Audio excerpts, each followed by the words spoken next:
Hola amigos, hoy les voy a enseñar a cómo arreglar que no podemos editar un documento de Word, ¿ok?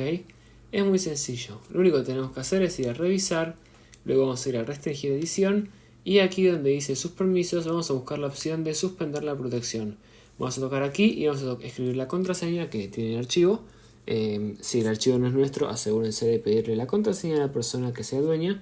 Vamos a escribir la contraseña en cuestión y vamos a tocar aceptar. Y una vez hecho eso, como puedo ver ahora, puedo escribir y editar el archivo como yo quiera.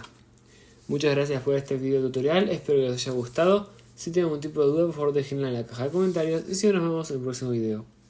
Hasta luego.